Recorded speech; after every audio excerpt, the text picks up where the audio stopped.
Welcome everyone to the Forge Weeklies. Cody here tonight. I'm Kyle. Glad to be here. First game we're going to have on tonight is going to be Sang, playing a bit of an old favorite for some people, Noah, who should be here any second now, on something he's been playing a lot of lately. So I'm actually not sure how this goes at all. Noah should be on Arc Pika Slagging. And Sang is on Lost Gudra, as far as we know. We don't have actual deck lists, but we have a decent idea what's in both of these. Lost Gudra's in an odd spot, though. It's an interesting spot right now. Yeah, I think talk to Sang. He opted for optimal consistency, nothing spicy. So we'll see how this goes.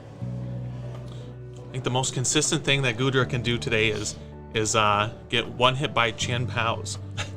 But we'll see if Sang can do anything else. He can avoid the Chi and Pows, you know, that rolling iron for 200, and he's reducing that damage by 80 every turn. It's very powerful. Yeah, a good strategy has always just been to pick a thing and do it well, and Gudra does that. So, Noah actually has probably a fairly difficult time with this, I would think. His biggest attack he can do at one time is Slacking's 260, which won't be one-hitting a Gudra if it rolling iron. No, Noah will definitely have to be working through these Gudras 2 or even 3 hits at a time. He wants to get through Sang here. Being set up. Not sure if they've... Oh, here we go. Right. Noah seems like the type of guy to call heads, so have to think that Sang's probably going first here. Classic Arc player, always calls heads. So Noah's opening hand here. He does have the Arc. Did not see an energy. I think he had a V-Guard. Oh, you're right. He does have the V-Guard there. All right. All right, here we go. Round 1 is underway. We have Noah's a Tails guy. With the V-Guard. Really not a lot else in his hand. I don't see a usable draw supporter for next turn. That's a sleeper for sure. Sang with a immediate comfy though, so his hand is probably not super hot either. Usually you see people start with the Colress if they have the option to. I wasn't expecting the Artisan, I'll be honest, but that's probably going to go for another comfy, I would imagine. Definitely looking for another comfy here. Probably wants to take a good look at what's in the deck here too before he gets too many flower selectings deep into that deck. Know what can go in the Lost Zone and what he needs for later. Yeah, I'd feel bad to lose too many basic energy and then find out that you actually can't attack. Exactly. Sang though, getting a count. He wants to know that there's at least the 1 in there. So, he's gonna go with the Ultra Ball. This man just hates metal energy. Selecting. Manaphy's an easy throw here. Sang did flash that he has another energy. Might be going for the Greninja just to get 2 cards deeper. I have to imagine that he has a switch or something then to get into the other comfy. He's going to be down 3 energy right away though. And more than likely his attach for turn is going to end up being for retreating unless he has something pretty good off this Greninja. Yeah, Sang's going to be looking for hopefully a Colress, maybe a Battle VIP pass off of this Greninja. Something to get his deck rolling a little bit more here. There it is. There's a Battle VIP pass. Oh no, that was a Greninja. I was thinking it was consumer cards. Opting to go with a Comfy here. Probably going for a... you have to imagine he's going to get the Gudra down.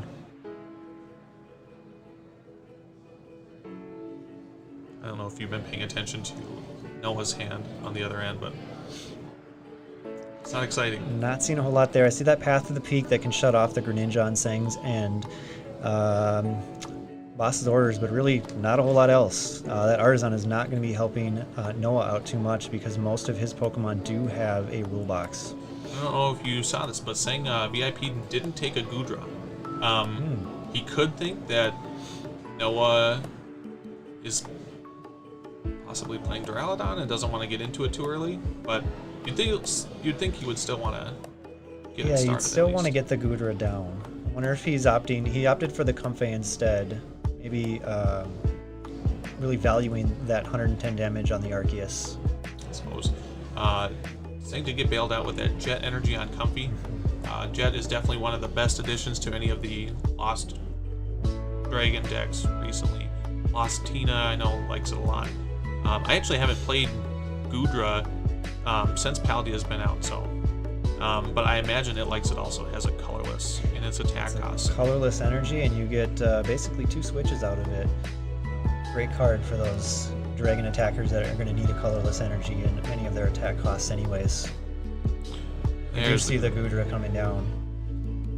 Did he just get into that ball, or did he have that this whole time? I did not see the nest ball in the hand. So maybe that was a grab off of the Colress. Oh, I see. If he had a switch, he probably has a switch still to get back into a Goodra, or not a Goodra, the Cramorant. So Sang having a pretty smooth turn there.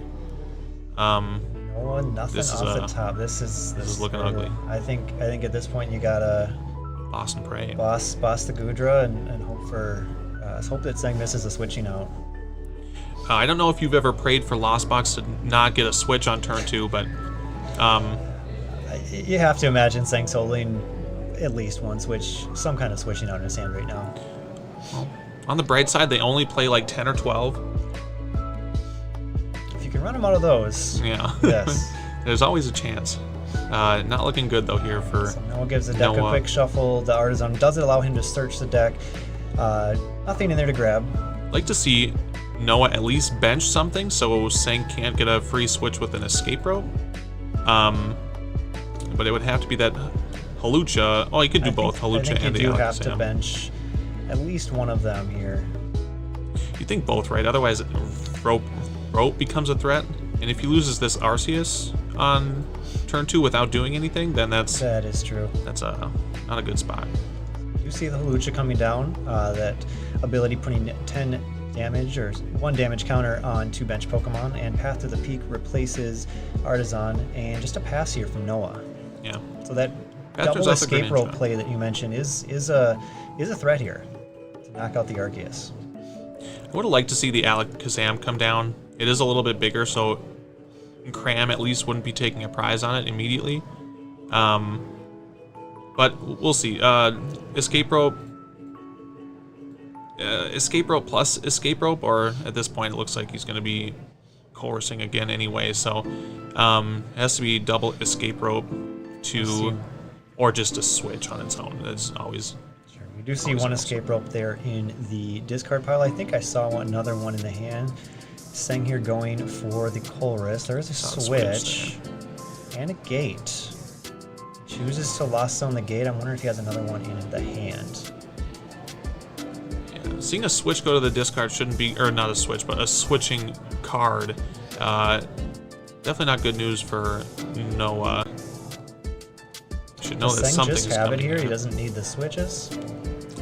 That's probably like the worst of the worst cases. Looks like those are both just going to Goodra. Yep.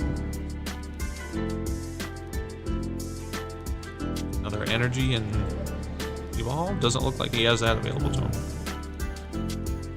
So here is maybe the shuffle off of the Mirage Gate. Not sure if he's going back in. Nah, it looks like he's not. All right.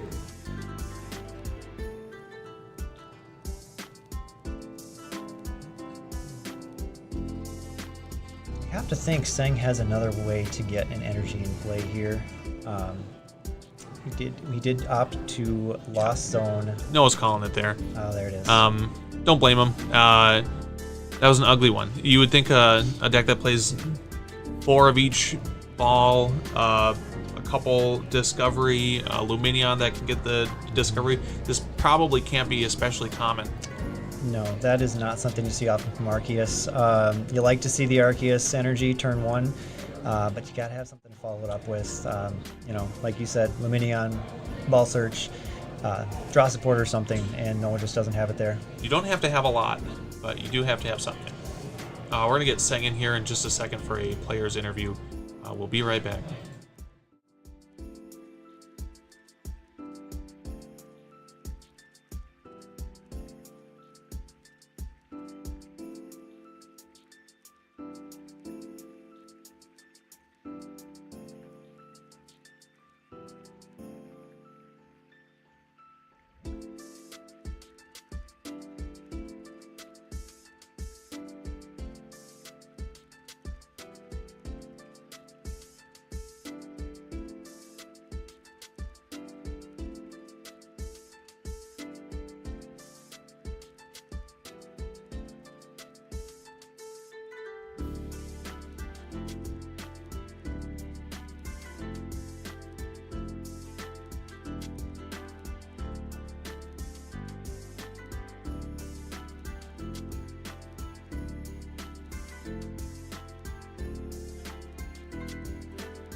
We are back with the 1-0 undefeated so far of the evening. Sang, what got you on Las Gudra of all things tonight?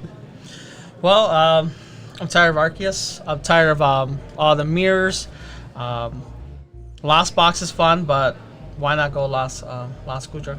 I suppose you are decent against all the other Lost Boxes except for Tina Requieming you. Yeah. Everything else for Lost Box is probably pretty good for you, right? Yeah.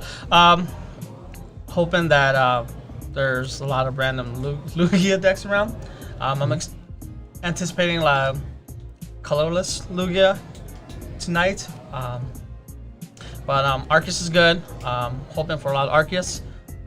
Coming for Arceus. So your plan is just to dodge all the Chien-Paos. All the Chien-Paos. Is there anything else that's like dangerous for you, or is it kind of just dodge and weave those and play against everything else? Playing for coin flip tonight. Hoping that I get the good matchups. Got some spicy text for some other decks. So. Anything you want to leak or? Not today. Not today. Okay. Is there? Are you going to be choosing to go first exclusively all evening, or is there any instance where you would choose to go second to get a turn 1 and Cramorant top? I would like to go first, but I would like to go first, get my best setup as possible. But if I go second, Cram it is. Too easy, man. Well, 1-0. We'll wait for the 2-0, the 3-0, the 4-0 to come. Good luck the rest of your games. Thank you.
All right, welcome back to Tuesday Night League here at the Forge.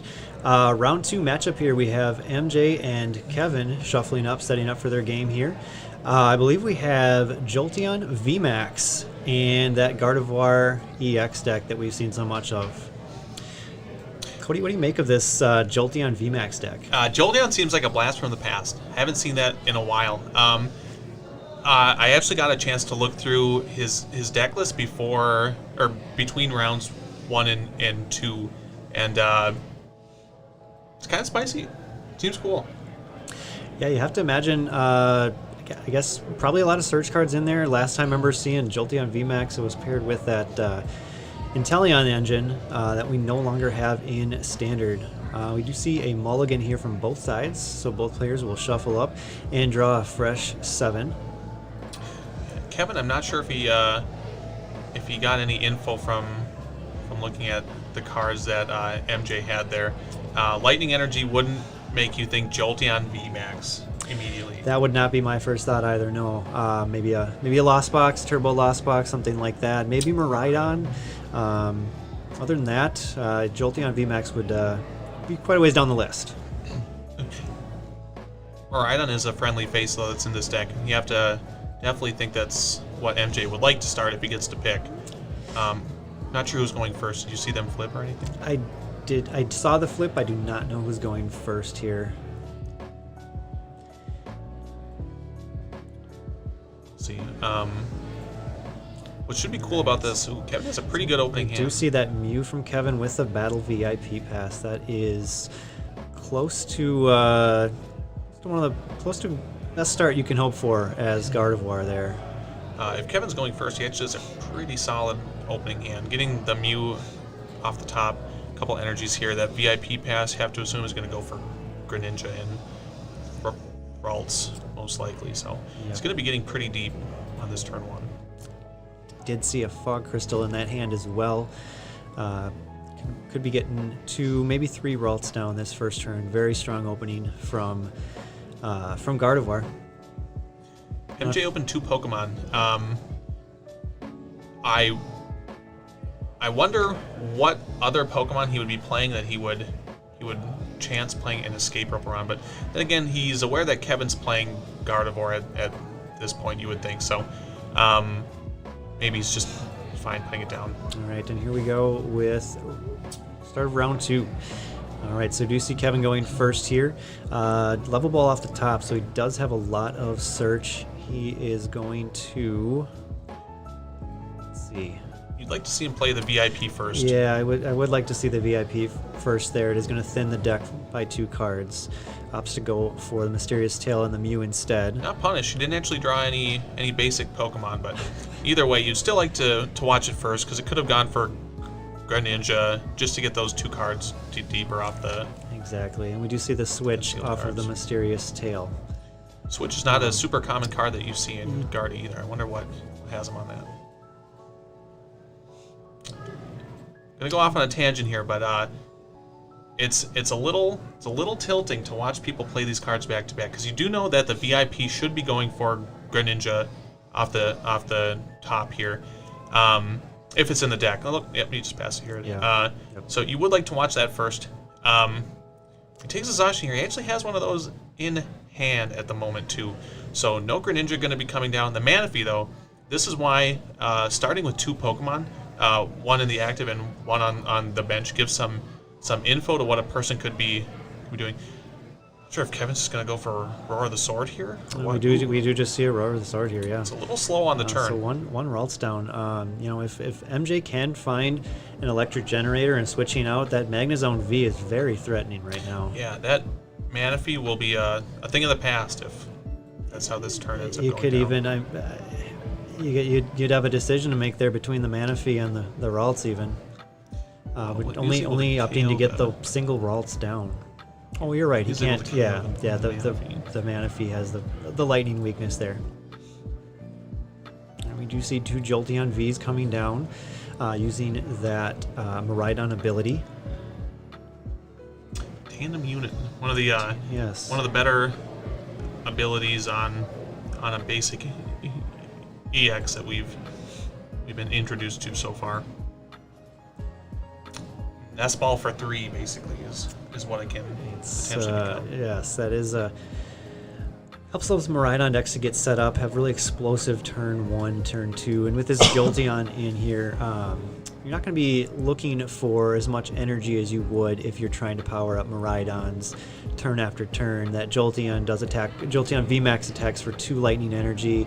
Also did see that Elemental Badge in MJ's list, which is going to allow his VMAX to attack for 1. I think an ideal turn here from MJ, it's a lot to ask for, but it's going to have to be Generator 2 to Magnezone, and then use that tension attack to KO the Manaphy off the bench. And then if Kevin isn't able to get a pretty strong turn 2, could potentially even follow that up with KOing the Mew and a Kirlia if that's the direction that Kevin ends up having to go here. So we do see the energy come down. Pokegear.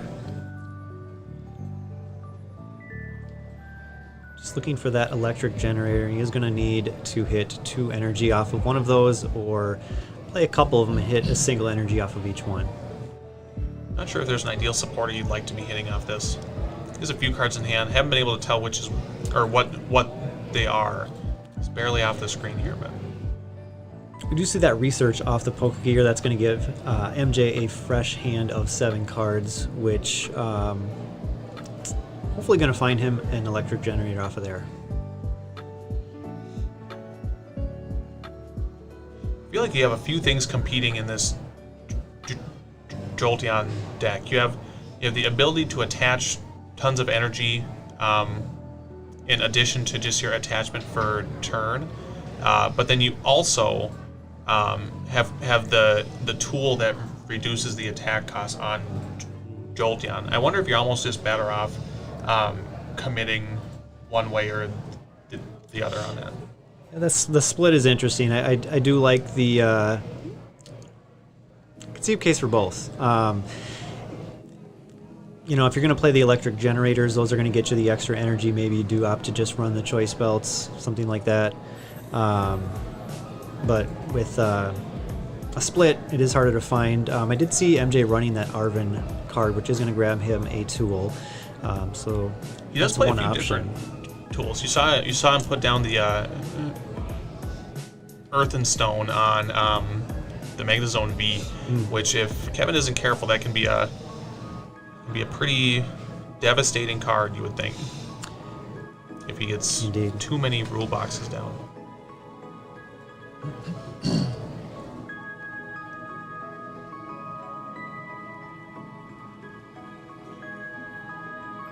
MJ must be shuffling up here, so here we go. It's an Ultra Ball for that Hawlucha, putting 1 damage counter each on both the Ralt and the Zacian on the bench. And there we do see electric generator. Here we go. It's the money time, Kyle. Looking for 2 electric energy here. I see 1. I think I see them both. Okay, well, That is a turn 1. So now Miraidon's going to be able to retreat into this Magnezone, and Magnezone's attack is going to bring up the Manaphy and knock that out off of the bench. you have to think this comes back to on the first turn. I think Kevin had the potential to get quite a bit further than he ended up getting on his turn 1. I would have really liked to see Greninja, maybe a second Ralts. I know he does have a level ball that he's holding in the hand there. Maybe he was holding that for the Kirlia, but at this point he's going to wind up with a single Kirlia turn 2. Unless he candy guardies. I know he has the candy in his hand. He does. But if he does that, then he's moving pretty slow. Indeed, through I the did deck. see the basic or the non-EX Gardevoir in Kevin's hand, so maybe that is the play here. Okay. I know he took the switch off the Mew, but then he chose to not promote the Mew at the start of this turn.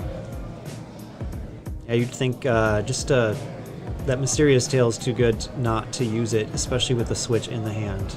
And that is the Arcana Gardevoir you see. All right. He did have to evolve it though. If it was a Kirlia and he couldn't get the Manaphy back, the Kirlia would have gotten sniped by Magnezone V-Star's V-Star attack, which would have been able to do 90 to 2 Pokemon on on Kevin's board. So We do see the Iono here from Kevin, so that is going to shuffle up both players' hands, place them on the bottom of the deck, and then they're going to draw cards equal to the number of prizes they have remaining. So we're going to see MJ drawing 5 here, Kevin drawing 6. Kevin's already used that Shining Arcana ability on the Gardevoir, and we did see the attachment for turn here, so I'd like to see Kevin with another Ralts down or 2 here if he has some kind of search card. Looks like the Artisan is going to allow him to get 1 Ralts, but otherwise it's just going to be a attack with the Zacian for 150. I think Kevin also has 2 VIP passes in his hand, Ouch. which I don't know if you know, Kyle, but that's not where you want them. On That turn is 2. not when you want to see the Battle VIP pass. Turn 2 is not an ideal time as they will be sitting there. Easy Ultra Unplayable. Ball. Easy Ultra Ball options. Exactly. Yeah. Exactly. Well, one of the toughest things about playing Gardevoir is planning out your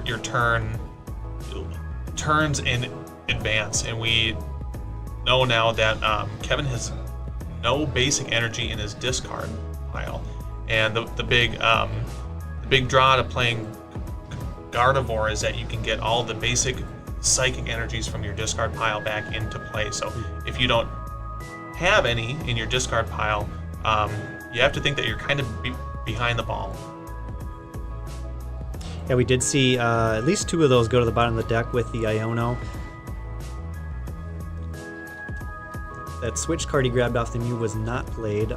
Those two psychic energy could be in the discard right now with that Ultra Ball too. So a couple decisions we would like to see different here. So we do see an electric generator off of that Iono for MJ here. Looking to hopefully attack with that Jolteon VMAX. What's that attack called again? Is it Max Jolt or? That is a good something like question. that? Let's find out. It's been a second since I've put any thought into Jolteon VMAX. Max Thunder that's my guess. That sounds right to me. Max Thunder. Let's see here. You think I would remember? Right? Max Thunder Rumble. Oh, that's a mouthful. That's a good attack name. I feel like I announced that attack a lot. You'd think I would just remember it. We do see a second generator here, so that Iono was very kind to MJ. Does find a second energy, so he's going to be able to retreat the Magnezone and swing with this Jolteon here. Must be planning to do that. MJ must have a pretty slow hand if this is the line he's going for. Because you'd think if he had an Ultra Ball, he would be V-starring probably like Ralts Mew, unless he just wants to preserve this V for the off chance that he has the opportunity to do that later. I know I did see a piece of the Magnezone hit the discard pile turn 1. I did not see if that was the V or the V star. Okay, here we Okay. go. This seems brutal. Yeah.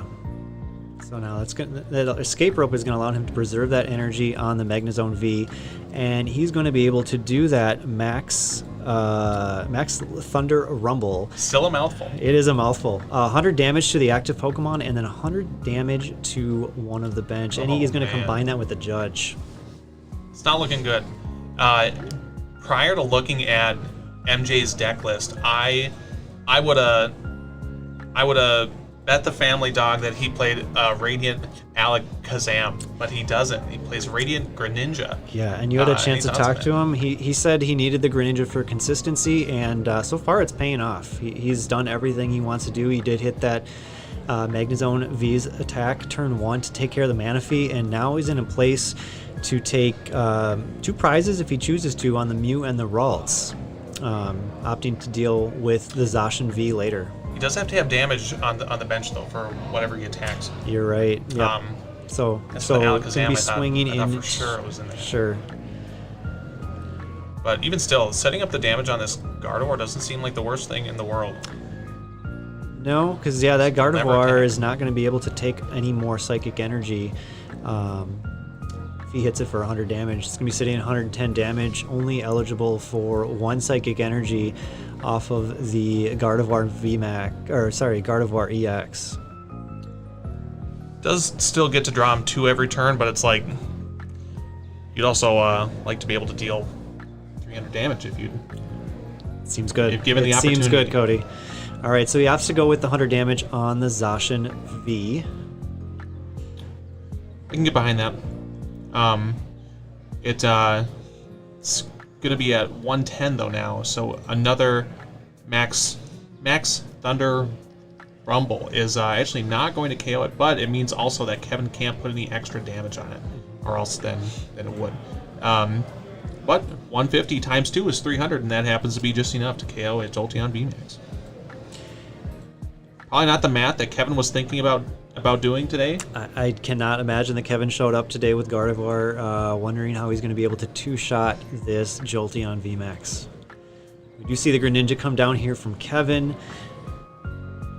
That Artisan did replace the Path to the Peak, so he is able to use abilities for Pokemon with a rule box, and we see that concealed cards right now from Kevin. We see Shining Arcana coming through from the Gardevoir. Judge is a lie, isn't it? Judge is a lie. That hand is quite large. Well, he tried. You know. I do like MJ's board state here quite a bit. The Artisan sticking is a bit unfortunate if you're MJ. Kevin's able to find another Ralts and start to get some of those evolved. He's going to find a Kirlia off of the level ball here, it looks like. Checking his hand first. He took the Kirlia, right? He did not. Okay. I think he's playing Maybe, the second level ball, maybe for another Ralts.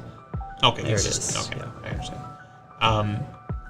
This is what we talked about a few turns ago. If Kevin puts that Ralts down, his bench is full, and it's full without a Manaphy in play. And MJ still has his V-Star attack available to him. I think we might be seeing the Kirlia and Ralts going away. And that would put MJ in a position to just take a 2-prize knockout for the game here. So Kevin does fill the board without a Manaphy. We see that refinement from the Kirlia. We see that Kirlia discarding a VIP pass too. This is a thing that comes up a lot. Caleb Patton actually has a lot to talk about with this, but you see a lot of Guardy players eager to throw away their extra VIPs and their extra level balls and everything, but until you have kind of that critical amount of basic energy available to you, your goal should be to throw away all the basic energy that you can. You can always burn level ball. You can ultra ball away your spare things, but like once the energy are gone, that's what you care about a lot. If you don't have any energy in your discard pile, your deck doesn't do the thing that it's trying to do. It's kind of the rut that we currently see Kevin in. He's not really doing the thing he wants to do. No, we don't see. I think that he's got maybe one psychic energy in the discard pile off of the Greninja. Would have liked to see another one off the Kirlia, like you mentioned, Cody. Just filling that discard pile with psychic energy to get the most out of his Gardevoir EX. And we do see the Magnezone V-Star here from MJ. Are we going to see that play you mentioned here a minute ago? As the fortune foretold, Kyle. There it is. Here it is. Kevin wondering where the Manaphy has gone. This is maybe going all the way back to the start of the game. MJ opening 2 Pokemon, including the Magnezone V. Maybe that was just all a ploy to get the Manaphy in play too early so MJ could take advantage of it. I don't know if that was the thought, but it happened to work out pretty well. It worked out very well, Cody. You got to think that Kevin wouldn't have just gone for that without looking at the Magnezone. So Magnezone is a scary card if you're playing Gardevoir. Sure is. Yeah. You see the Iono coming through here from MJ. Is going to give Kevin a fresh 6 and MJ a fresh 4, but MJ is set up to do what he'd like to do here. That's going to be to do 90 damage to 2 of Kevin's Pokemon with no Manaphy in play, as you mentioned. Taking that Manaphy out early, has not been able to super ride it back into the deck and find it again.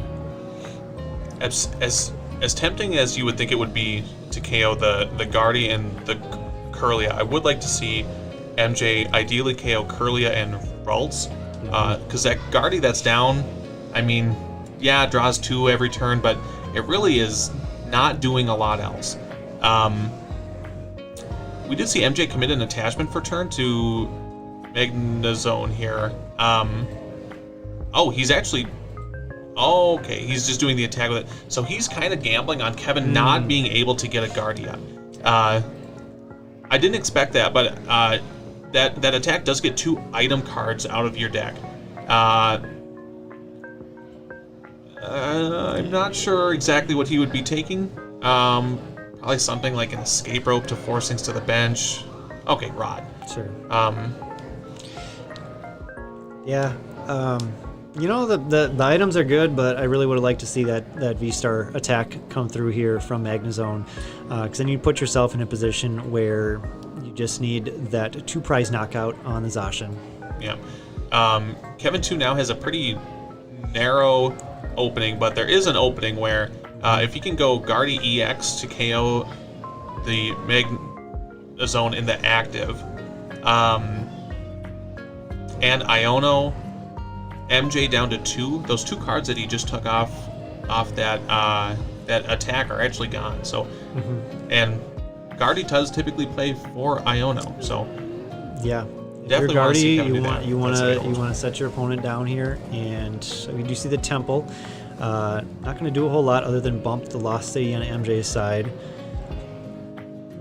MJ taking a peek at what the Temple does there. It's just going to turn special energy cards into a single colorless energy.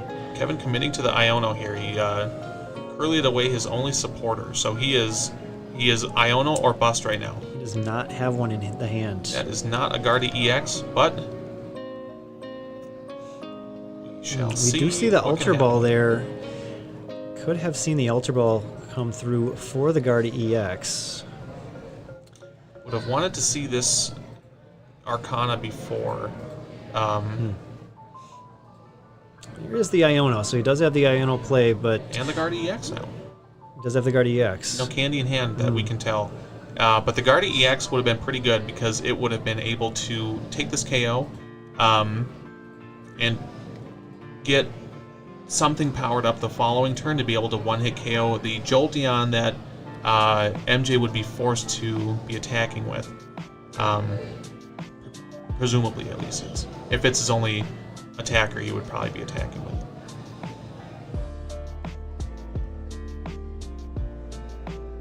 You see Kevin doing this, and this is a debate too that comes up a lot. If you Iono first and then fill up a big hand, or if you take advantage of all the dead things that you got to just throw them away, while you're still drawing 6, I mean, I could see that one going either way. You know, I guess I would really like to... Kevin needs a lot here. I think I would have liked to see the Iono first, filling up the hand a bit more. Maybe he finds some psychic energies off the Iono and is able to use more of those abilities post-Iono, fill up that hand. Maybe he finds the Candy Gardevoir that he would need to pull off the attack here. If he does not find the Candy Gardevoir here, I think this is probably game over on MJ's side. Was this attachment for turn, or was it off in Arcana? That attachment was for turn. That's not good. So this No. Guardy is definitely stuck in the active. And it's too bad because this Guardy that's He damaged. does find the Candy and the bailed out. Gardevoir EX. Wow. This, well, he's actually in a pickle here. If he attacks with the active, Yeah. MJ has game because he'll have to put enough damage on. Yeah, we see he only has 2 psychics in his discard. This is a. Well, puts 40 on there. That happens to be just enough to give MJ a win condition on his following turn. So you see Kevin take 2 prizes, but I think it's going to be too little, too late if MJ is able to see the play here. This is where, as Kevin, if he is aware that his opponent has the game, you don't have to tell them. If they forget to see it, they forget to see it. Maybe MJ has such bad Kevin, I think PTSD Kevin's from going to be Mana short Freak. on the. Oh, there it is. There is the boss. on the Kirlia, and we do see the fist bump there. Excellent. Max Thunder Rumble doing 100 damage to the active, and then 100 damage to that bench Gardevoir, which conveniently already had 40 damage on it. Wild game. Not one that was on my bingo card here. I did not Over show up today. today expecting to see Jolteon VMAX, much less Jolteon VMAX taking down Gardevoir EX, but there you have it. That early pressure with the Magnezone V, just too much for Kevin to overcome. All right. We will be back here shortly with a winner's interview. Stick around.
All right, we are back here with our round 2 winner, MJ. MJ, show up with the Jolteon VMAX today. Where's this deck come from? I basically saw something similar to it on the Limitless online platforms. Like, I'm gonna try that, and I've actually just spent weeks and weeks trying to get consistent enough to do something. So, And it looked very consistent. You were able to pull off the Magnezone V turn 1. Is this engine something that you came up with, or something that you've been kind of refining over time? say most of the engine was set from that online. I've made pretty substantial changes since that point. It's been a change of format, just a lot of trying to get consistency out of it. I actually got pretty lucky with the generator. I've been having pretty rough luck with those lately. The generator for 2 was huge. That turn 1 just set everything up, to pull out the game there. Are there any matchups that you are really looking to, hoping to capitalize on here, or anything that you really would like to avoid? Basically what I'm looking for is any sort of single prizes, especially Lost Box. Just anything I can take those multiple knockouts in a single turn. Basically just don't like seeing any sort of big bulky EXs or Vs. If it's Vs, I might be able to cheese them with Earth and Seal Stone. If it's EXs, I'm kind of in trouble. All right, well played match, and good luck to you in the rest of your rounds. Thank you.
Welcome back to NAIC Masters Finals. Oh wait, it's actually round 3 of the Forge weekly tournament. This is the juniors final though, and it happens to be a rematch of the NAIC Masters Finals. And that was a finals that I think many of us were anticipating Arceus Duraludon just rolling over that Rapid Strike box, and we saw pretty much the complete opposite in games 1 and 3.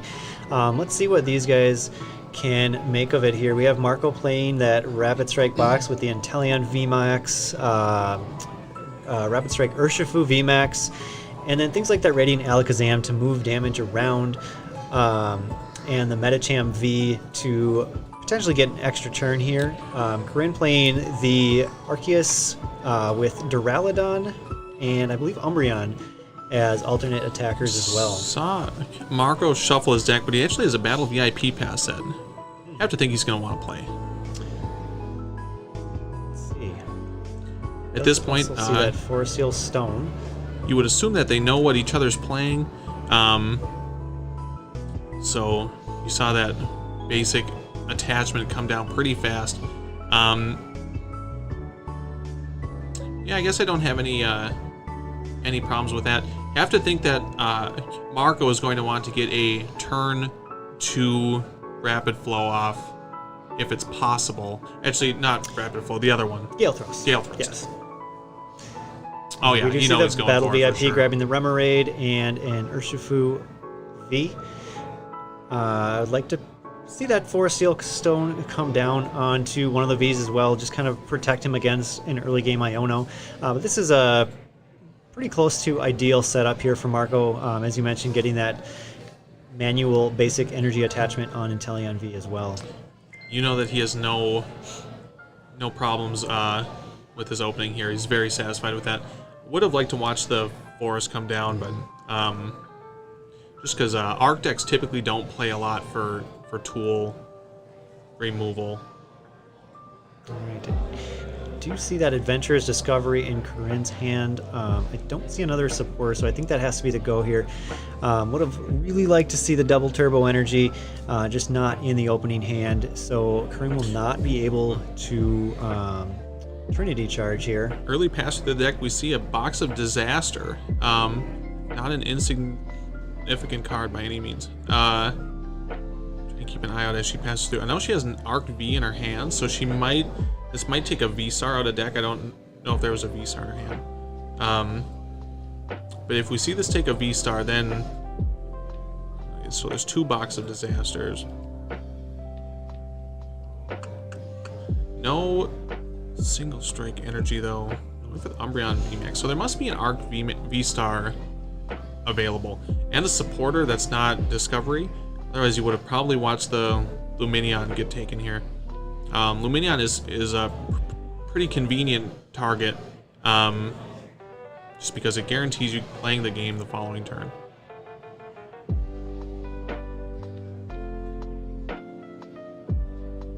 Don't know if I saw another supporter in the hand here, Cody.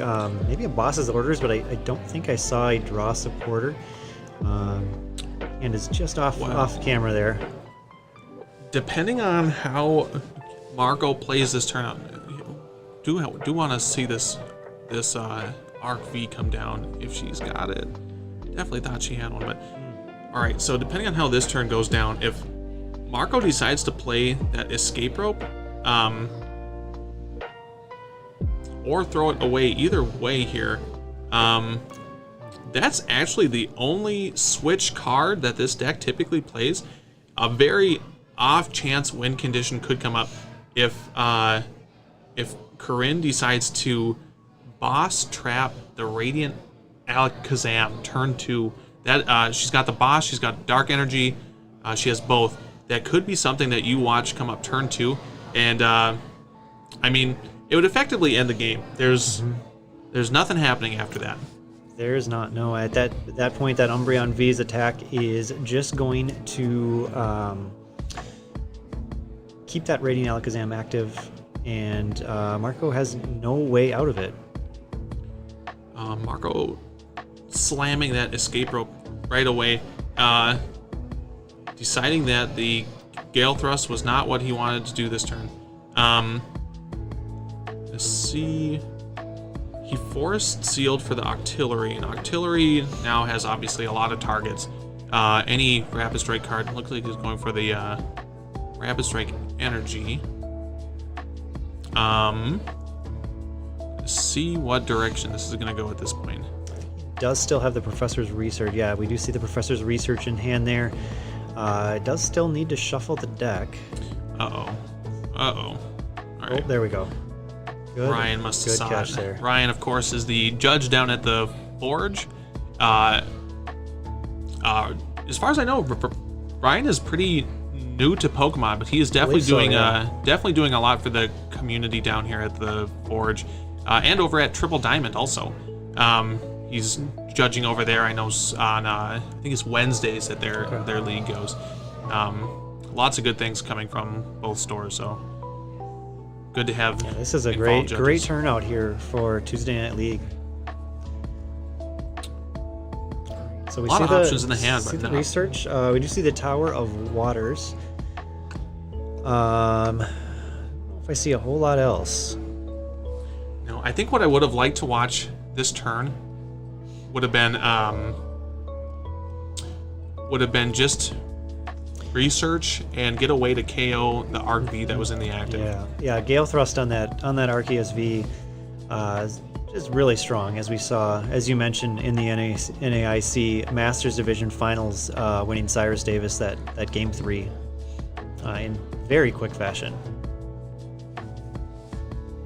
Yeah, I don't think that game went how anyone thought it would. I think the matchup is kind of a bit of a toss-up. It can go both ways there, but I don't think anyone thought it would be as uneventful as it turned out to be. I think even the amount of actions taken in this game is close to the amount of actions taken in all three games. I think you might be right, Cody. Yeah, this is very eventful couple of turns here so far from Marco. Not a whole lot on Corinne's side, but was able to play that Adventurer's Discovery down.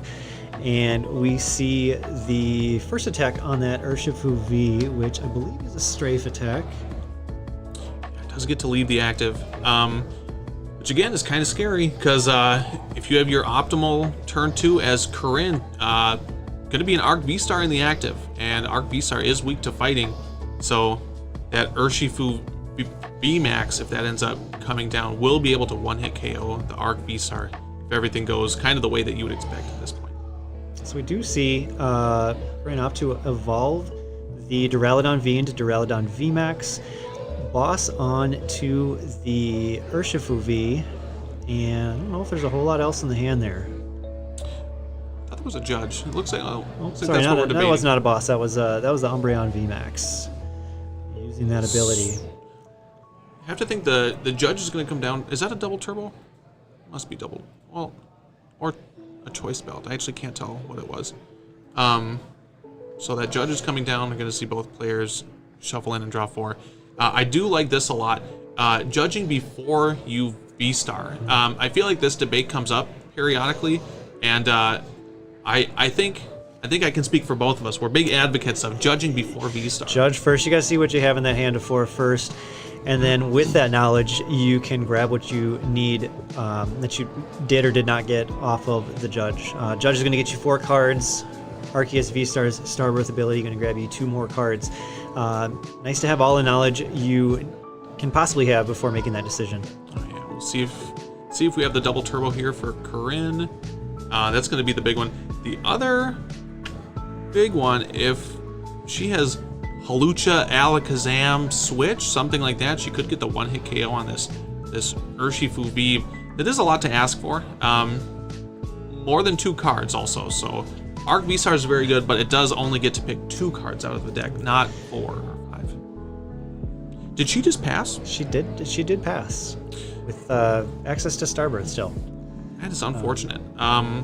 Even if the V-Star would have had to go for just double turbo and switch, I mean, it definitely would have kickstarted the game for sure. Yeah, and I think you're okay with that Arceus V-Star going down at that point. Arceus did the job, got the energy onto the Duraludon VMAX, and then you're kind of just sitting on the Duraludon VMAX to kind of close out your game there. Opts not to. I don't think Marco has a way. Marco did play the Melanie, so Marco does not have a way to bring up that Arceus. He does have artillery, but choosing to not use it. Choosing to not use the artillery first. He only has 1 energy on that Inteleon. He still has attached for turn, but he actually doesn't have any energy in his hand. If he would have attacked with the Urshifu, it wouldn't have actually done any damage because it has a special energy attached. But what he could have done was to get the VMAX out of deck and actually rapid flowed for KO on the Spiritomb and just damage onto either of the other 2 Pokemon. At this point, yeah, Corinne has put 6 prizes into play that are not the Duraludon, so Marco does have a route of taking 3 prizes on the Umbreon VMAX, 2 on the Arceus V-Star, and 1 on the Spiritomb, and completely ignoring the Duraludon VMAX that cannot be damaged by Pokemon with special energy attached. Yeah, Corinne was definitely tempted to put the Spiritomb in play to stop the potential of a Lumineon threat. Did just path herself out of Starbirth though, and I don't see a switch available to her. That is an unfortunate series of events here. This Does find the Starbirth fighting energy, so it's going to start to power up this Duraludon VMAX manually maybe, and start swinging with that, because once that has those 3 energy on, it's going to be hitting for 220 damage, and Marco's going to have to find a way to respond fairly quickly. Marco is just a water energy away from doing a lot of different things here. His hand is a little slow, it looked like. Has the instant bump for path, which is pretty nice for him. He has some damage to play with the Alakazam. If he happens to get any energy, he has the Inteleon. You see the Irida here. It's a good grab. Can opt for something like the I was gonna say the energy retrieval, but I think he'd Melanie the 1 energy back into play. I gotta guess is going for Inteleon V Energy Search. Marco knows he's only 1 attachment away from starting to attack here, and he does have an Inteleon VMAX available to him. So there's the item grab. It's the Ultra Ball, and our Pokemon, our water Pokemon is eyeing up the Inteleon VMAX here. Debate coming down with that one. Can't I think he did discard 1 Inteleon V early on off of that research. Oh, I think I see it poking out of the discard there. He's going to be going back in for artillery or shuffling first. Maybe he wants to buy some time here to think about what he wants to do.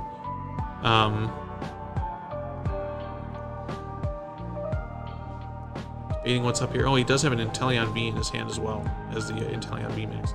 No energy though. Energy and has not used that Rapid Strike Search yet, but other than that, the hand's not great.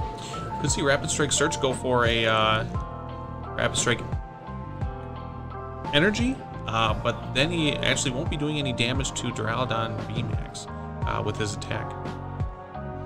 Does opt to use the Radiant Alakazam here, moving 20 damage from the Arceus V-Star to the Duraludon, which I believe is sitting at, is it 70 damage now? Looks like it.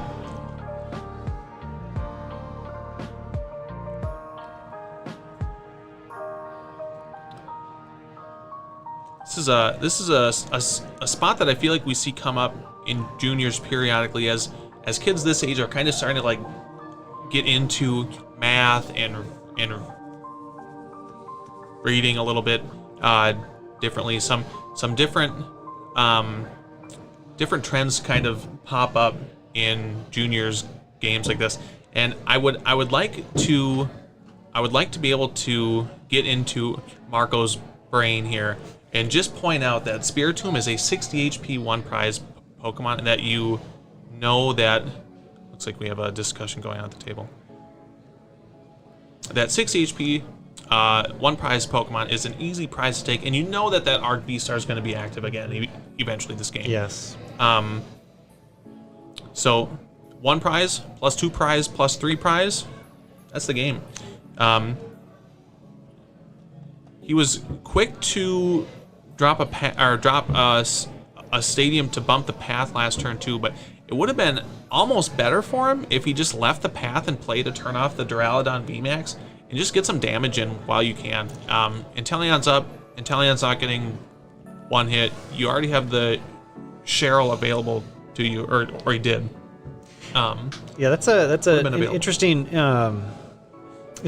path to take, if you will. Leaving your opponent's stadium in play and actually hurting them a lot more than you. And at that point, that path to the peak and a shut off Duraludon VMAX and opens it up to be damaged by any Pokemon, regardless of whether or not they have special energy attached. I agree with you there, Cody. I think leaving that path in play would have been really astute decision on Marco's side here. Looks like he's got not a whole lot. He does have the Ultra Ball. Does still have Rapid Strike Search available to him. Free Ultra Ball. There's those 2 Battle VIP passes. This is a deck that does want to throw those Battle VIP passes away as quickly as possible post turn 1. Yeah, that Iono was actually pretty friendly. Both players drawing 6. Yeah, he didn't come out of it too bad at all. Going straight for the Lumineon. I'm not sure what supporter he's going to be taking here, but looks like he's going to consult the hand before he does. There's a few options. If he wanted to go for a boss's orders, he could boss the Arceus V-Star. He already has Urshifu VMAX available to him. He could get the one-hit KO on the Arceus V-Star this turn. We'll see if that's what he does. Decks like this do typically play a lot of different supporters, so I mean, even just as he's going through, it's like Iono, Clara, this one, that one, all these different things. It did look like there was a boss available to him, so he must surprise this other one. Yeah. I think we saw one hit the discard earlier. Straight for the research. Just go for the research here. It's going to get him a new fresh hand of 7, but yeah, I agree with you here, Cody. I think if he did have that boss available to him, that's a strong play, taking the knockout on the Arceus. Another out would be doing 240 damage to the Arceus and taking out that Spiritomb you mentioned on the bench to take 3 prizes in that turn. Not an option that he's got available to him. We do see the evolution into the Rapid Strike Urshifu VMAX and eyeing up the Professor's research for that fresh hand of 7 here.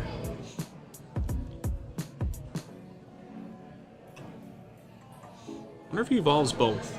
You think he does? I don't see a reason not to. Might as well. You know, you have a Sherilyn deck, so if you have to dance between the two, it's completely fine. Committing to the retreat early before research.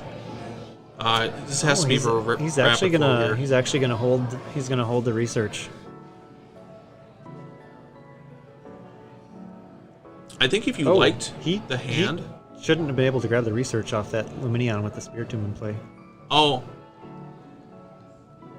yeah, that is true. Yeah. Do have a table judge. The fact that he didn't play it yet, we should just have him put it back. Yeah, let's go pause this really fast.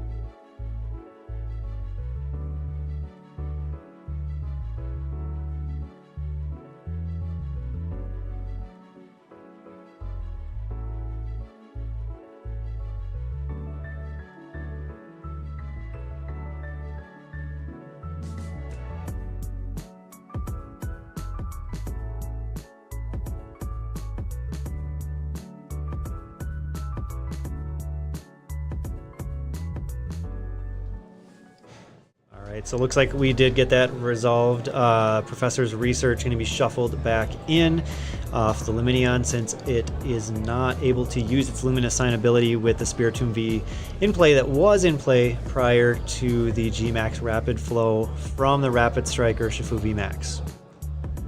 It's weird that we didn't catch that faster. That's actually the only ability that Spiritomb's blocking. just hanging out, sitting You know? there, and the fish comes Happens down, everywhere. and yeah, you just kind of go with it. So we did see the G-Max Rapid Flow taking 1 prize on the Spirit Tomb, doing 120 damage to the Umbreon VMAX. Over to Corinne, who did find another Metal Energy, so that Duraludon VMAX is now ready to start attacking for 220 damage. So now it's going to be on Marco to find answer to that Duraludon. He does have the Inteleon VMAX with a single water energy attached to it. That's going to be a good option for Marco to go with.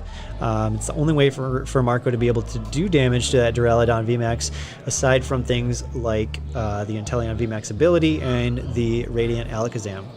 I can't tell, but I think Corinne has a boss's orders in her hand.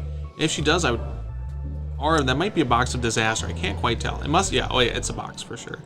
Box of Disaster would have been a pretty slick card to throw on the Arceus, but it looks like I'm not sure if that's a different tool, or I think it says Basic Energy at the top, so it must just be a Basic Energy that's on there. The Arceus V-Star is actually the only V Pokemon that can possibly be one hit here. And it can only be one hit by either Urshifu V using 100 Furious Blows or Urshifu V Max using Gale Thrust. In either instance, you'd want to put some damage back on the bear for sure. Yeah.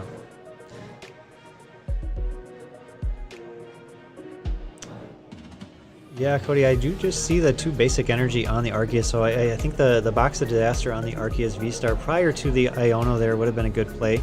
We do see the Lost City come down from Corinne's side, so that is going to bump the Tower of Waters. I believe that's 2 of Marco's Tower of Waters, which is going to be Marco's main way of moving his Pokemon around. We did see, like you mentioned, that Escape Rope coming down very early. So it's going to be on Marco to find another Tower of Waters if he does have another one in deck. We see the 220 damage coming through from the Duraludon, and it's going to be on Marco now, kind of on a shot clock now that Duraludon is powered up and ready to go.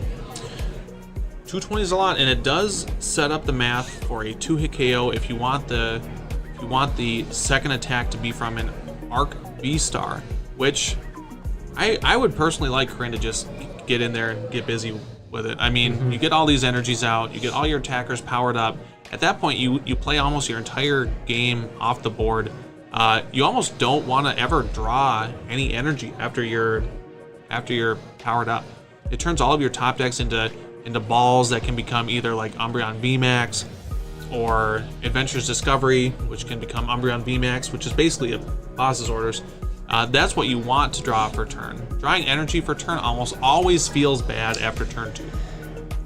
It does, yeah. Arceus wants to see that turn 1 energy, and after that, you don't want any of those in the hand. You want them in the deck. You want to be able to Trinity Nova, doing some damage and attaching those to your Pokemon V in play. See the water energy coming down after the Rapid Strike Search here. Rapid Strike Search grabbing Tower of Water, so that is, I believe, the 3rd copy we've seen here from Marco. Is going to allow his Rapid Strike Pokemon to be able to retreat for 2 less. Conveniently, they each have 2 retreat. Marco play this Ultra Ball here before he does any of these other actions. Just Ultra Ball, thin something out of the deck, and probably just research it away and just keep going through the deck. Committing to the retreat instead first. Does he have a research? It's a research, Iono, Ultra Ball, and 2 Pokemon that he can't play. He had an Octillery and a Inteleon VMAX in his hand. But playing the research this turn would get him 1 card closer to that Cheryl, which you know he's going to want to play. We see him just attacking for the 140 instead.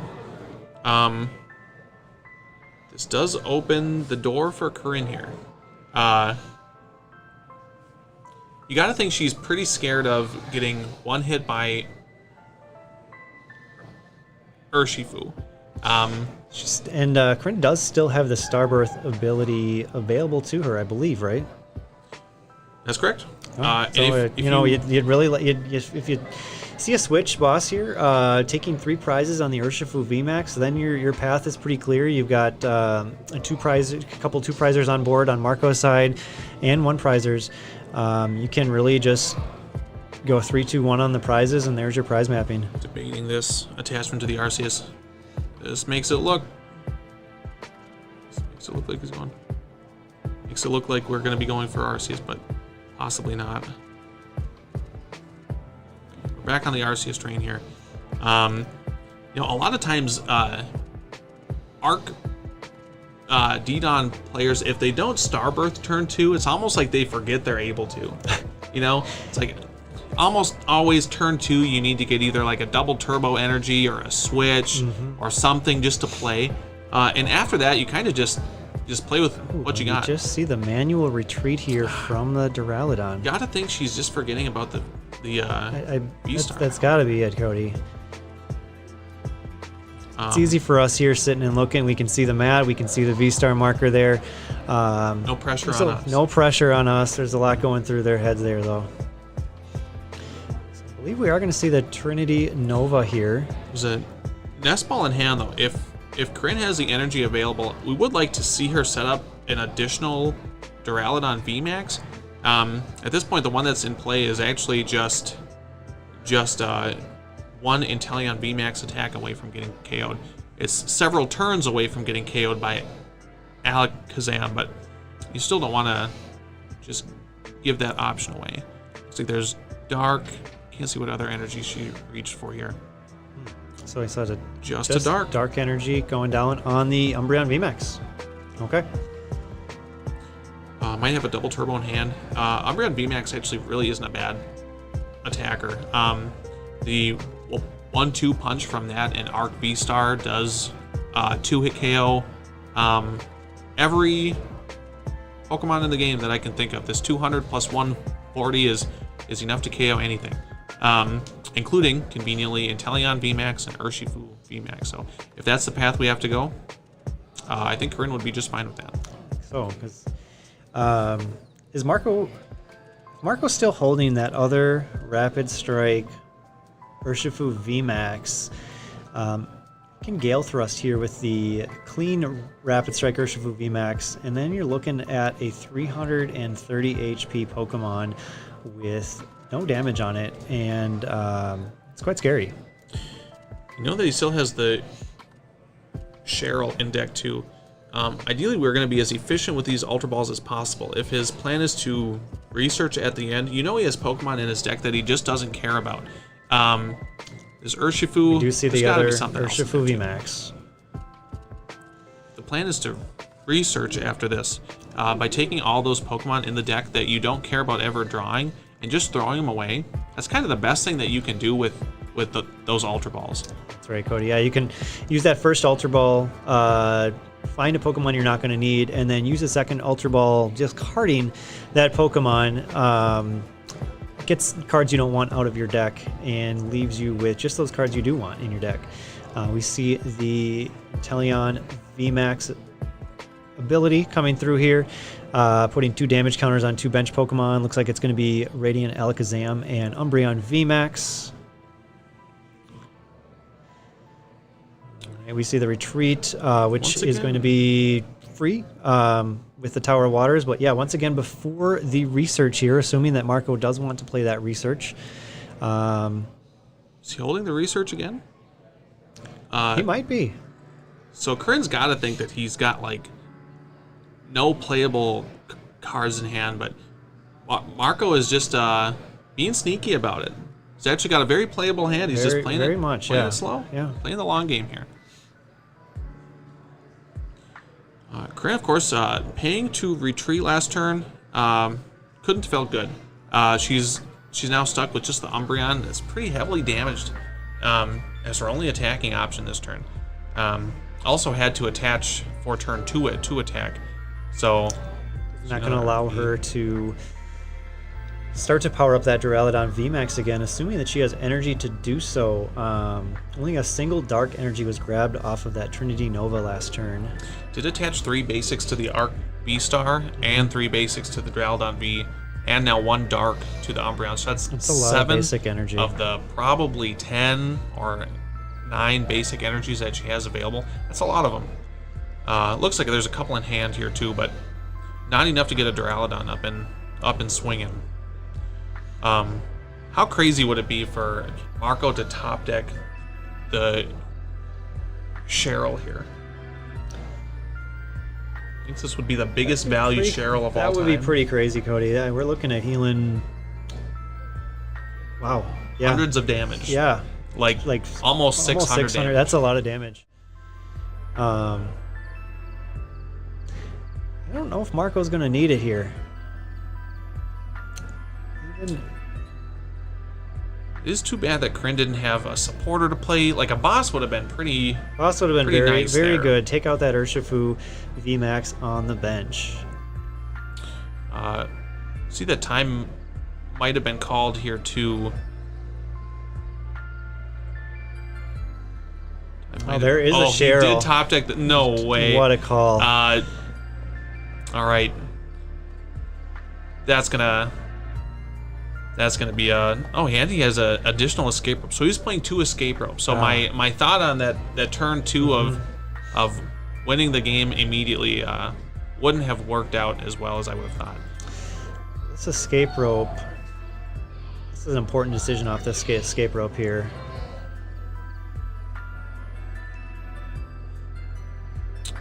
Not send up the Duraludon. The Duraludon has enough damage on it where the Inteleon VMAX would be able to knock it out. Can't send up the Arceus. Gmax Rapid Flow can take 3 prizes if you do. Opts for the Radiant Alakazam. I think that's the right choice here. I do think so. That other escape rope going away though, you know that Corinne has a dark in hand. I think at this point you're stuck going for the deck out. I don't see anything else that you have available, but if you lose the Alakazam, you're gonna have to find 2 double turbo energies so that you don't actually KO the Alakazam. You just want to leave it locked active without actually KOing. Those double turbo energies are a big component to that deck out strategy for the Umbreon V.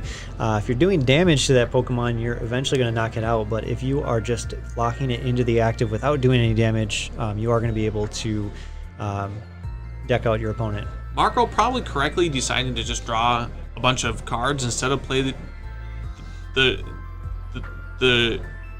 Cheryl there. Probably correct, but selfishly, would have been I wanted sweet. to watch Would have been sick to 600 damage see get wiped all off that the damage board. go off the board. I think he It does would have need been the the. most I ever watched. I've never cleared seen off that of. much. I don't know if I've seen this many VMAX in play for this long. Yeah, both of these decks aren't popular for just doing tons of damage and KOing things fast, but this is an odd amount of damage to have in play at one time. We see on Corinne's board she has what looks like maybe 400 damage in play between everything. Marco's board close to 600 damage in play. There's almost 1,000 damage on the board right now. It's crazy. Hope you brought all of your dice. I don't think I have enough dice. See the extra attachment here on the Inteleon VMAX, and I think the double gunner coming through here onto the Duraludon and the Umbreon. Do want to watch the Alakazam on the bench here slide this 20 damage from the active Alakazam to either of these 2 bench VMAXs that Marco seems to be targeting down. Does look like that's what he's doing.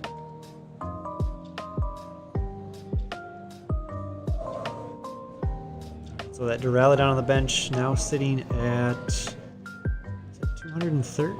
230? Looks like that. Maybe 280. That's a lot. I think it's a lot. It is a lot. It's tough to keep track. Damage kind of gets pushed around. Damage gets spread with Inteleon. It's tough to keep track of everything that's available. We do see the Arc V-Star. It is. Okay, nope, the attachment's already down, so the deck out will not be possible at this point.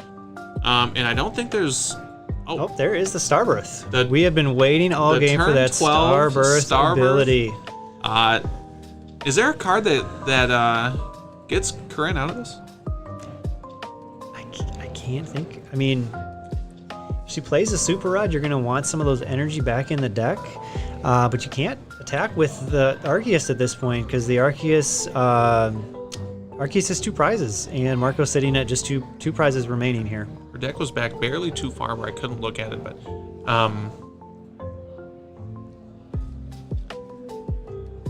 barely too far. Couldn't quite tell what was available in there, but have to And get if this that out energy right. was a double turbo, something like a Raihan and Super Rod maybe does it for you, but Brent's not able to attack this turn. We do see the Lost City. The Lost City is going to shut off Marco's ability to freely switch between those Pokemon, so that maybe that's part of the strategy here. It's true.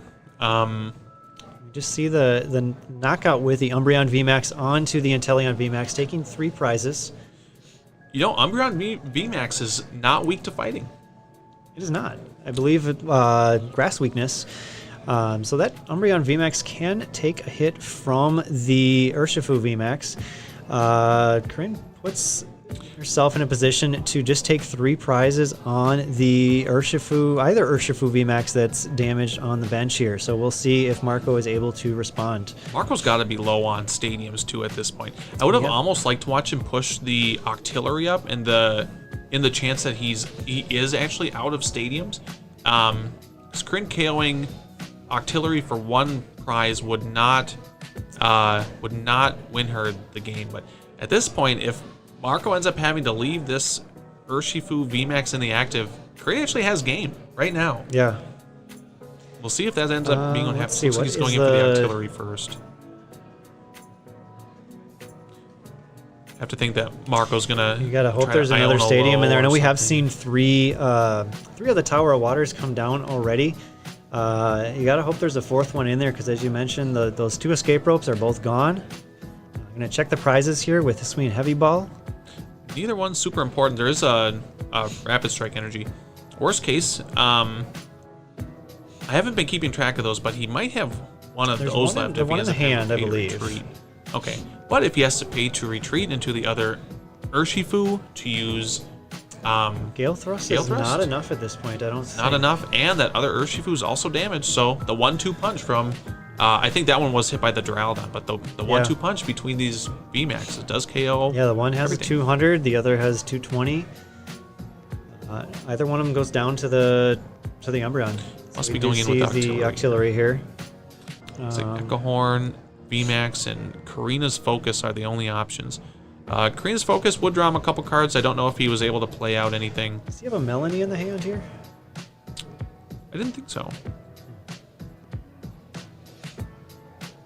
I didn't think so. I think even it's 140 damage on Umbreon VMAX, and that's a 300. Is it 310 or 300? 310 HP, I believe. 300. Yeah.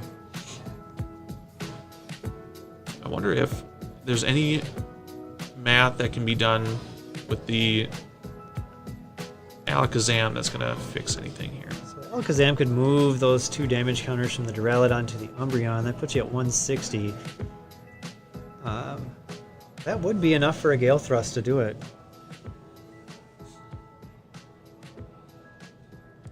I think searched that might Umbreon actually be VMAX.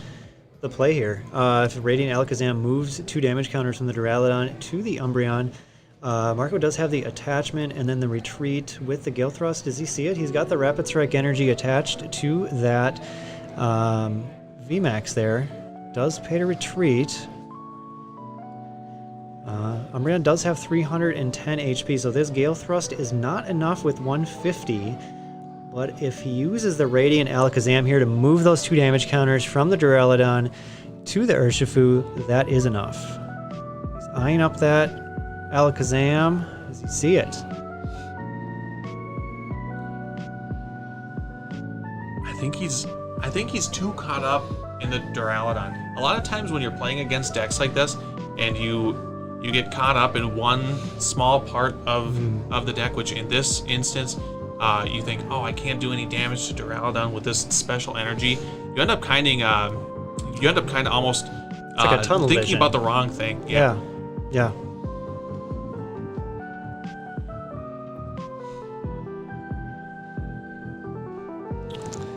some more damage is coming down, so it must not be Let's going to see. the active. It's going over to the Arceus V-Star. Nope. It is coming to the Umbreon. Okay. Okay, so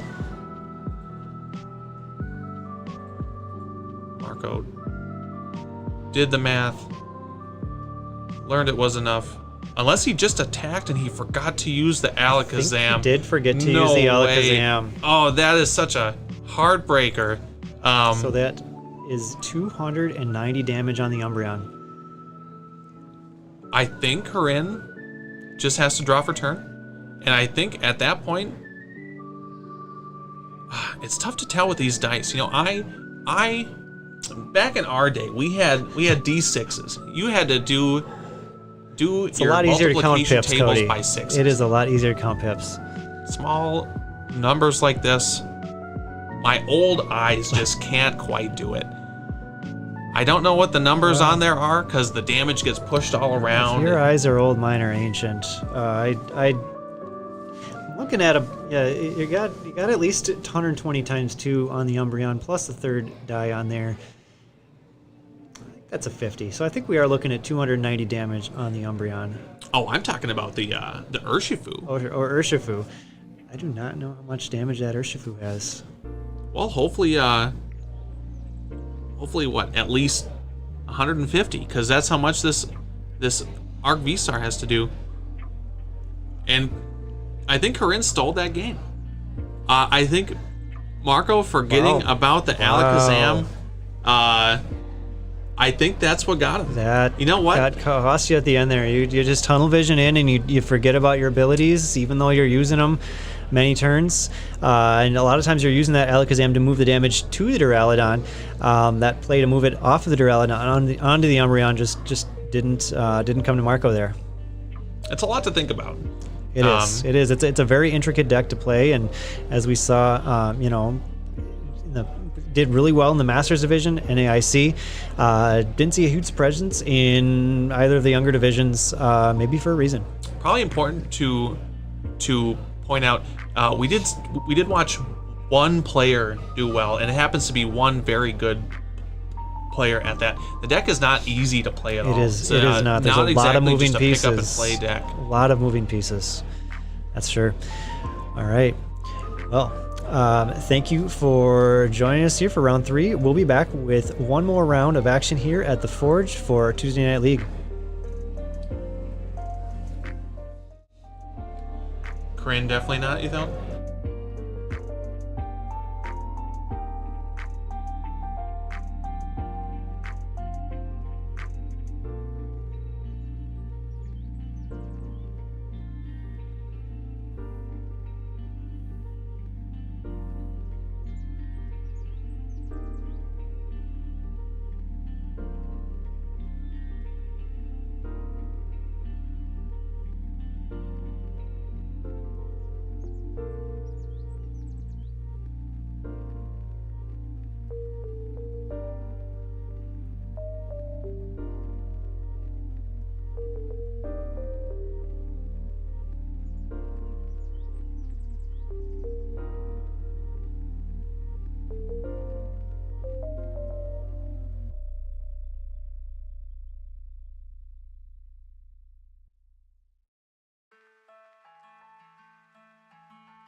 welcome back. We just watched Corinne take down the juniors finals for like the fourth week in a row or something like that. I saw you win last week. Is that right?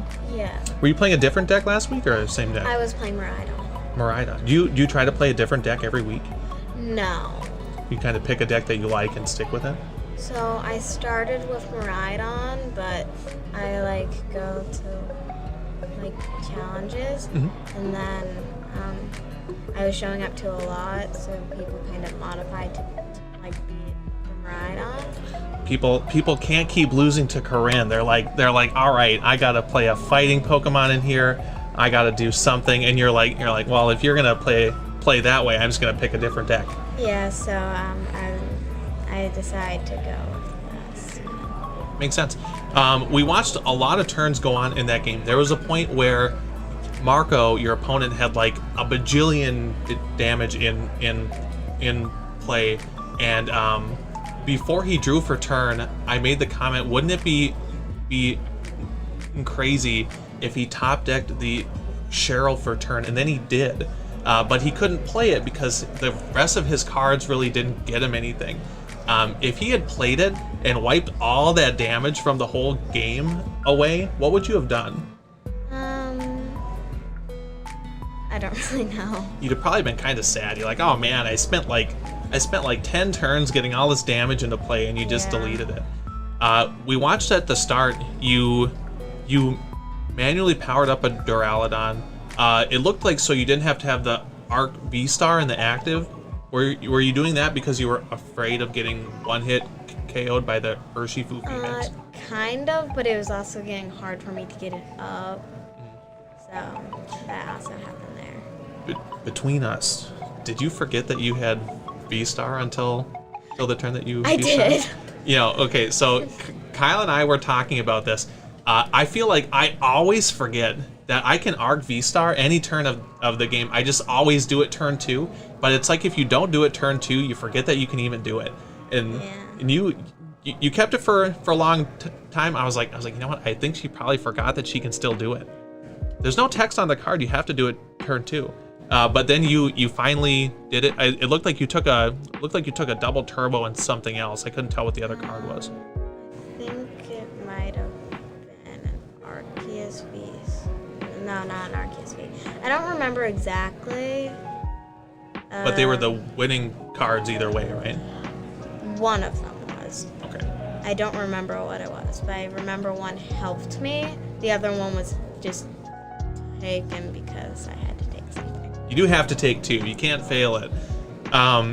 There was a point on your opponent's first turn. This is the last thing I'll badger on about. But there's a lot that goes on in the game that we just watched. There was a point on your opponent's first attacking turn where he researched away an escape rope or played an escape rope or one of the two. Did you ever think about trying to deck him out with Umbreon V at that point? No. No? Have you ever decked anybody out with Umbreon V? So Umbreon V's first attack locks a Pokemon in the active, and that deck typically only plays one switch. So if you bring the Alakazam to the active spot, you can just lock it in the active, and the game is almost over. So the next time that anyone tries to counter what deck that you're playing, and you see them drop an Alakazam and play a switch too fast, don't forget you can just deck them out. And when you can deck people out, you do. That's Kyle and I's strategy at this. But no, good game, fun to watch. Keep the streak alive. This is like week number, I don't know. Every one that I've watched, I feel like you win your division. So keep the streak alive and good game. Thank you.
All right, welcome back to our fourth and final round here at Tuesday Night Leagues at the Forge.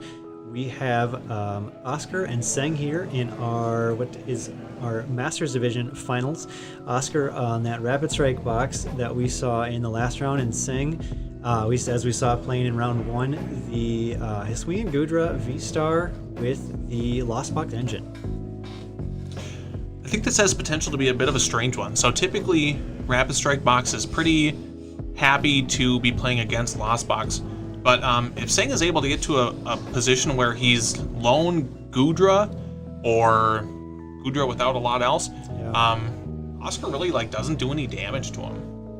No, Oscar's going to be getting that damage reduced by 80, and I think the biggest attack he can pull off on a single Pokemon is that Gale Thrust, which is only going to do 70 damage, which is going to 4-shot the Gudra, and that's not even accounting for the Gudra's V-Star power, which of course is Moisture Star. Oh, Colress off the top too. Mustn't have a VIP pass in hand, or if he does, he wants extra Pokemon in play. Sequencing for Lost Box is definitely the curve that the deck has. So, quick peek at the hand. It doesn't look like he has any VIPs. They're pretty easy to pick out. Was that I saw Clara maybe in there. Weird Ear? That can't be Weird Ear in his hand. He did I tell us that he had some odd stuff in there. Yeah. I don't know I talked to about Seng prior to round 1. He said it was pretty standard Lost Box, and we do see that Zamazenta hitting the potentially hitting the Lost Zone here. That is not a common inclusion in Command Z that pretty fast. Yeah.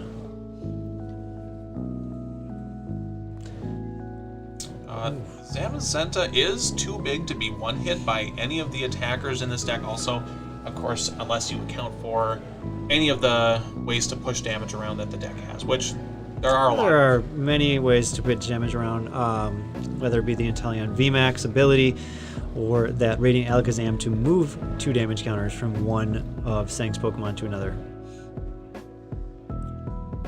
So we do see a Switch Card and Escape Rope hitting the Lost Zone off of this Colress here. So those other 3 cards, Seng must really be valuing those to lose 2 of his switching outs that early. The first turn attached to the Ursh V by Oscar kind of makes you think that there's a chance for a rapid blow coming out, but Seng also started the Manaphy. So I'm a little puzzled by the first turn attached there that way, but yeah, that water energy really could be on the Inteleon V. Looking at Oscar's hand, there's actually not much going on in there. We'll be able to tell here in a bit, but the quick peek that we just got, there wasn't a lot going on. See if... Alright, so we do see the Escape Rope from Seng, bringing up the Urshifu V and allows him to flower selecting on this Comfey. Water energy hitting the discard. That Heavy Ball. Seng has had a chance to search through his deck, so he knows what's in. Hopefully, knows what's in those prizes. Grabs a Sableye. Definitely makes you think that Seng didn't actually do a deck search. The Sableye is not something that you would be targeting down to try to get onto your bench this early. I can hear Caleb screaming at the monitor right now. Yeah, that water energy could be a lot more valuable than the Heavy Ball if Seng had known what was in his prizes and known that the Comfey was the only Pokemon he was going to find there. Does choose to bench the Sableye anyways. And I think we're going to get a pass here from Seng. I don't see a whole lot else in the hand. Eyeing up that water energy, maybe for an attached pass.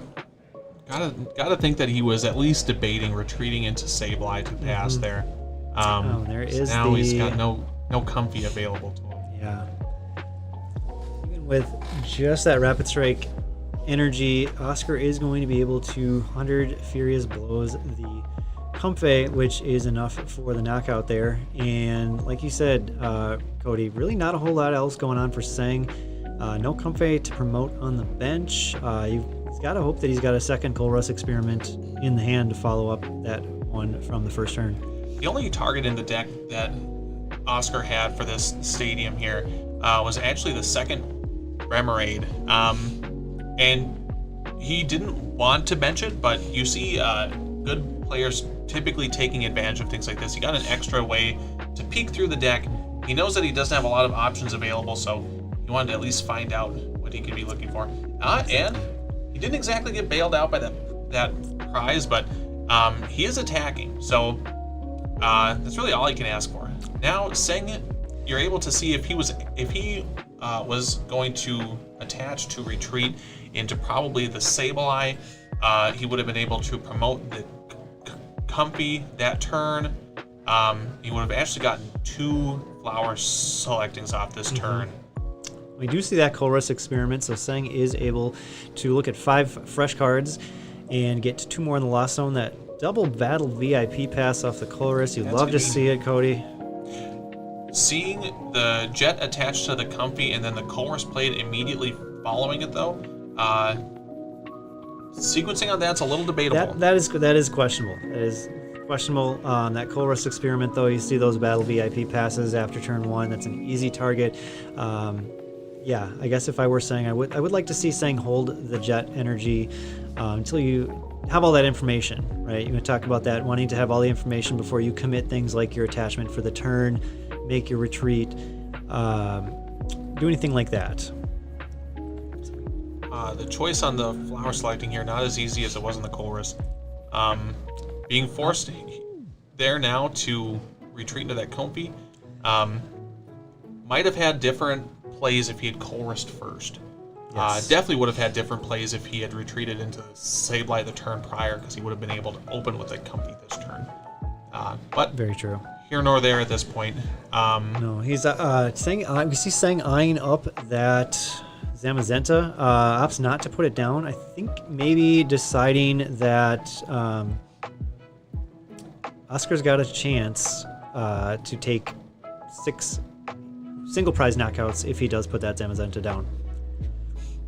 Seeing here, escape roping into Sableye. Okay, Making up for last turn, yeah. The water energy attach on the Remoraid, retreat, and I don't think there's a whole lot else in Oscar's hand. He does find the top artillery. pick was the artillery. Okay. Wow. That was a good one for sure. Also being able to pay the 1 retreat here to get the That was Melanie off. Talk about sequencing, Cody. That's it right there. Sequencing Oscar 101. putting on a clinic on it. Yes. Urshifu VMAX here actually wouldn't even be worth digging out. I'm not sure what the artillery is really going to look for. Maybe an Inteleon VMAX just to get that Inteleon V out of Gudra V-Star damage range. Yeah. Not sure what else he's See really if going to be that's eyeing up. the grab here. Artisan for the Remoraid 2. Now that this Remoraid has become an artillery, I think I'd like to watch come down. It would mean that Greninja wouldn't be able to KO both of them. And I think that's the only excuse for not benching the other one. Not having 2 the other Remoraid turn. down. That makes sense. Greninja, of course, doing 90 damage to 2 of Pokemon on Oscar's side, but that artillery has 110 HP. That artillery is definitely a backbone for this deck. You know that typically Lost Box play like a Roxanne or 2 or something. So if Seng is ever able to KO the artillery plus Roxanne, that's a pretty devastating turn for Oscar. So getting 2 of those down, even though you can only do 1 of them per turn, still pretty convenient. It is, yeah. You want that Rapid Strike Search available to you. Seng here finding that Hisuian Gudra V-Star. So he is a Mirage Gate away from being able to start swinging with that Gudra, which is going to be a formidable thing for Oscar to get through, as we mentioned. Really, best case scenario is 4-shotting the Gudra V-Star from Oscar's side before the Moisture Star is even accounted for. Artisan now after the first Comfy. I'm not sure what he's going to be getting. If it's the Cramorant, okay. I feel like that could have come down earlier. That could have come down earlier. I don't know if I like this play from Seng. I guess I don't know if Oscar has enough gust to be able to take all these single prize knockouts, but it gives Oscar Targets. a route to target the mana fee, followed by a rapid flow, and then really devastate Seng's board. I can't say I like that. If you were going to go for the Cramorant, I think you should have done it last turn, because instead of putting the Sableye in the active and passing, you could have put a Cramorant in the active, and actually one hit the Remoraid, right? Remoraid was active? Yeah. Okay. Oh, he there we is. go. Okay, so Okay. he does find We the are doing boss. this. All right. Should we talk quieter? I think you can hear us. I'm just kidding. Yeah, so we just that talked does about shut how down. getting two That of does those shut down Oscar's engine, at least for a turn. Oscar does have that R zone available to him if the second Remoraid is in the deck and not in the prizes. Does opt for that first. Seng is one energy away too from being able to start getting in with Sableye. Now that this Remoraid is coming down at this point in the game, you have to think that Sableye is a fan of that. You love to see that if you're Sableye, those 60 HP Pokemon. Sableye putting 12 damage counters anywhere on the board if you have 10 cards in your lost zone. Trying to think of how you spread the damage out. I doubt Seng plays a choice belt or anything like that, so you're kind of locked into just 200s for forever. Yeah. That's a research. Especially with the Sableye in the deck, kind of Cheryl really in the tightens cards up that the got space. discarded. Oscar actually had 4 supporters in that hand that he had to throw. So a late game Roxanne from Seng is going to be pretty painful, Could be devastating. especially if that auxiliary's gone. Haven't seen a Karina's come down yet, so Oscar will always have that to bail him out. Seng probably aware of that. Definitely going to want to target down that Remoraid this turn if it's All right, possible. so we do see the Inteleon VMAX hitting for 140 damage, knocking out the Cramorant. Oscar now with 3 prize cards remaining.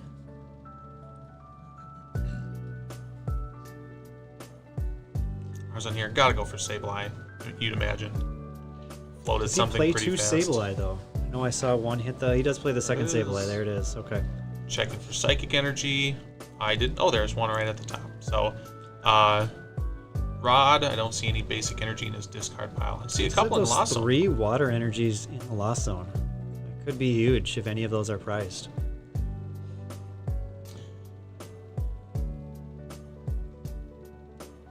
Got a chance to look at his prizes earlier, but didn't pay attention to any water energy that weren't there. Not check the energy. We're looking for Pokemon off that Hisuian Heavy Ball. Watch this hit a Psychic and a water energy and make you feel bad. Not sure what that is. It's Switch official. card. He kept it. See a metal, a couple other energies in hand. Well, there's the attach for turn.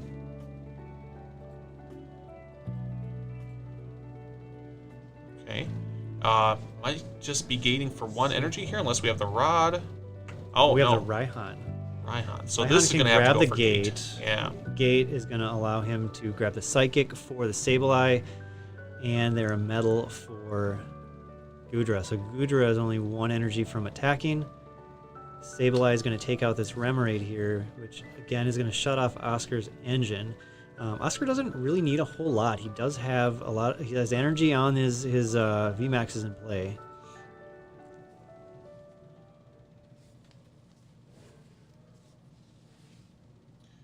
Now that the this other damage here, these are all I pretty, don't know where you put it. pretty picky things, but you could set up for ways for the Goodra to KO the Ursh V, and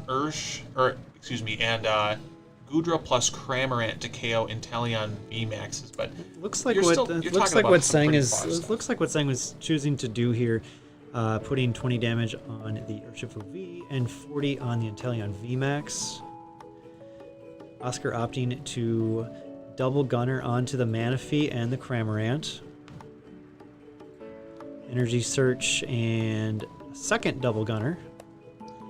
This is the point in the game that gets a little scary for Sang. It looks like Oscar may be setting up for an Alakazam Medicham play here shortly. Oscar was forced to just attack for the first few turns, so he actually did take 3 prizes doing that. So taking this prize here is a little spooky. He's going to take this prize and then possibly get Roxanne down to 2. Putting the Alakazam into play also a little on the spooky side. So it gives Sang a way to win the game by getting through VMAX plus Alakazam. I don't think there's any way for Oscar to not do that. I think he's kind of forced to. So he can throw away Boss's Orders and a Retrieval. Those are 2 pretty big value cards at this point in the game. I'd be going for Urshifu VMAX. I think he's thinning the hand here, knowing that Roxanne might be coming shortly. Trying to set himself up for the best possible scenario with all those cards that he does not want in the deck gone, and hopefully able to draw what he would like to see to take those last 3 prizes and close this game out here.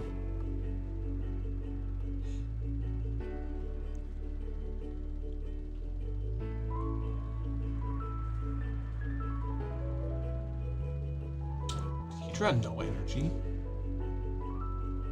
Oh, okay. There was a Rapid Strike in there.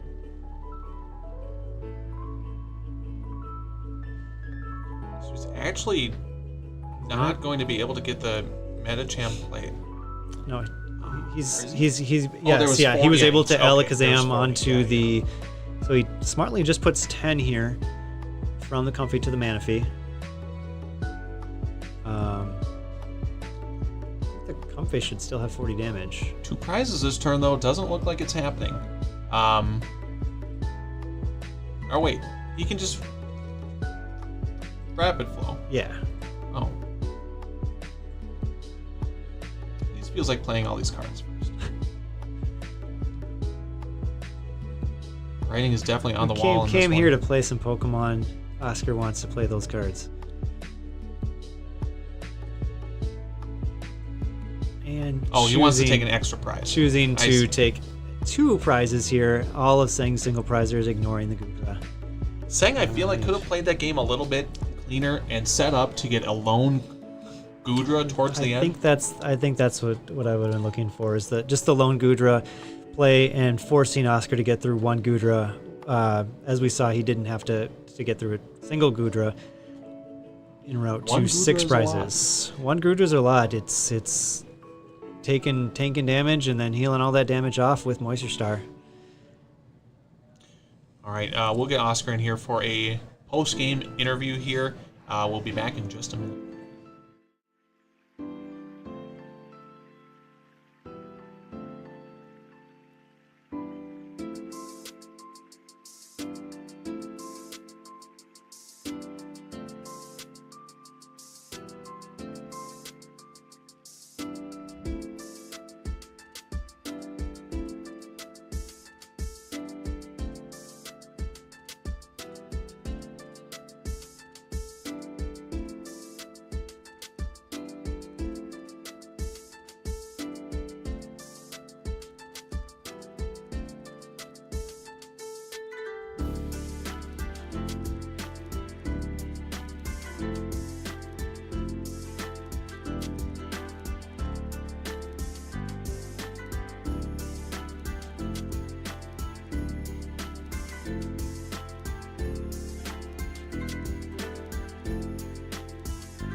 All right, welcome back. We are live with tonight's big winner at the Forge, Oscar.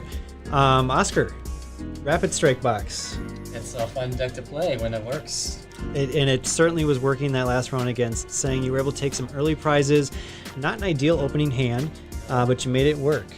Yeah, actually was glad that he played the escape mode so I could go into the mana, get rid of my water energy so I could actually use it more. That was an excellent play. To be able to retreat. Cody and I were mentioning your sequencing was perfect there. The water energy onto the Remoraid, retreat, then evolve. Opened up a lot of plays for you, and you're just able to close it out with those last few prizes. Sang had to overbench a little bit of the single prizers, and you're able to just knock out 6 single prizers and not have to stare down a Gudra V-Star at all. I think he had kind of a very slow setup to get going, which helped me a lot because I had a very bad opening hand as well. So I had to find the right cards, and it worked. And everything kind of fell together after that, even without the Octilleries, and you're able to take home the win. Yeah, that knocking out my artilleries and the Remoraid definitely slowed me down. So the crucial pieces to find everything. All right, well, congrats on the big win tonight. Thank you. Glad to be here. Thanks for joining us tonight.